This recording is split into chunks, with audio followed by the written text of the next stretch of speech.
You know, every single time you use your phone, a translation is happening, millions and millions of times a second.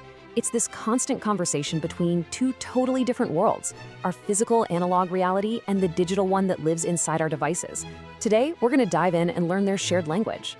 I mean, have you ever really stopped to think about that? How does it actually work? You just speak, and somehow that physical sound wave becomes a digital file. It feels like magic for sure, but it's really just a super clever translation. So let's pull back the curtain and see exactly how it's done. And this is the core of the whole thing.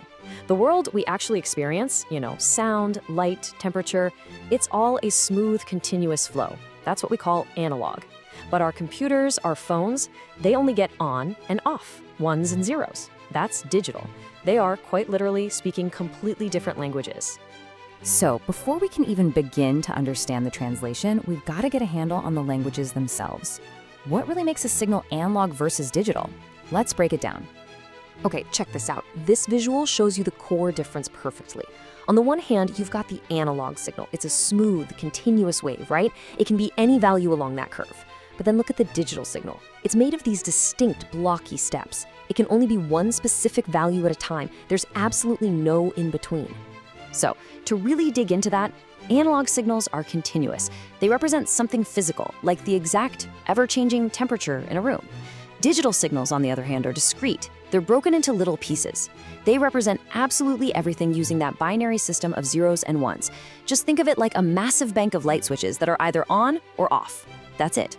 So an analog signal is really just a continuous wave where one value, let's say voltage, is perfectly mirroring another, like the pressure from a sound wave. It's a direct flowing representation of the real world. A digital signal, though, totally different story.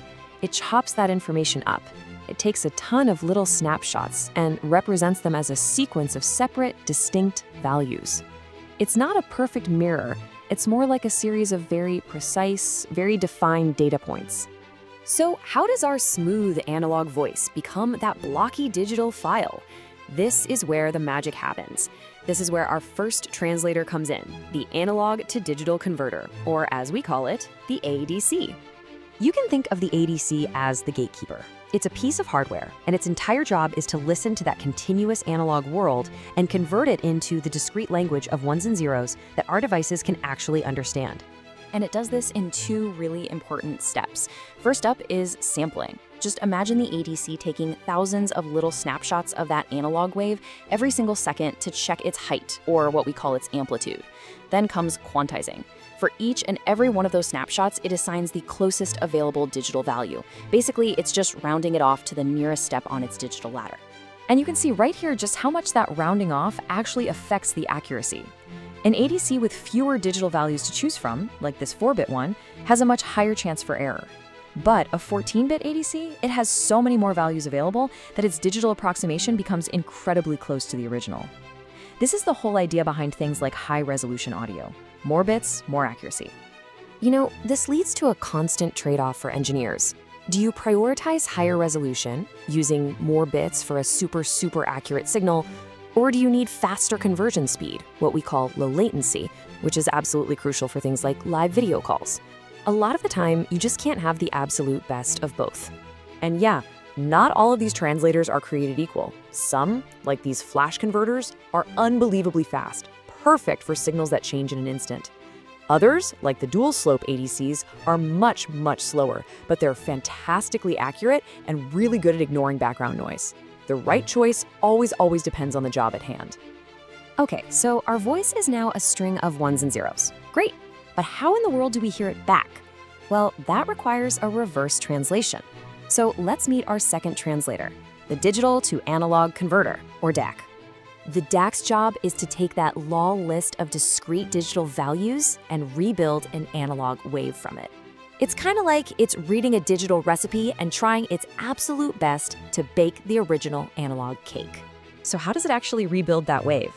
Well, the DAC assigns a specific voltage level to each bit in the digital code.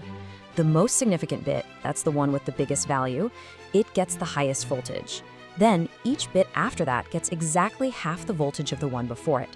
By adding all these voltages up based on the incoming ones and zeros, the DAC reconstructs the wave's original height at that exact moment. Pretty Pretty clever, right? But that initial reconstruction would still be pretty blocky, just like the digital signal it came from. So the final touch is something called a low-pass filter. The easiest way to think about it is as a tool that just smooths out all those sharp digital edges, filling in the gaps to create a continuous analog wave that your headphones can then turn back into sound. So this whole process, it seems pretty perfect, doesn't it? We convert to digital and then we just convert right back. But here's the catch. Here's the question. Is anything ever lost in translation? And the reality is, yep, every single time you convert a signal from analog to digital and back again, you lose a tiny, tiny bit of information. This signal degradation, as it's called, is simply an unavoidable part of the process.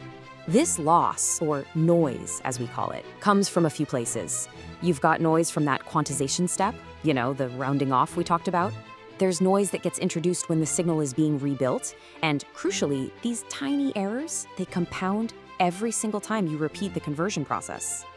So let's look at the original analog signal one more time. Think of this as the real event, the actual physical sound of a voice. It's perfectly smooth, it's infinitely detailed, it's the real deal. And now, here's the signal after its long journey through the ADC and then the DAC. It looks almost identical, and honestly, to our ears, it probably sounds perfect. But if you could zoom in infinitely, you would find tiny, tiny imperfections. It's an incredibly close approximation, but it is never a perfect copy. In fact, we can actually put a number on it. A typical modern DAC that you'd find in everyday devices still has an accuracy of only about 1% to 2%. Now, that's a really small margin of error, but it is a permanent one. It means the copy is never quite as good as the original. Which leaves us with a final thought to chew on. We live so much of our lives through digital recordings, photos, videos, voice notes, the whole shebang. If every single one of those is an imperfect translation, a copy with tiny built-in errors from the start, what does that really mean for the authenticity of our digital memories?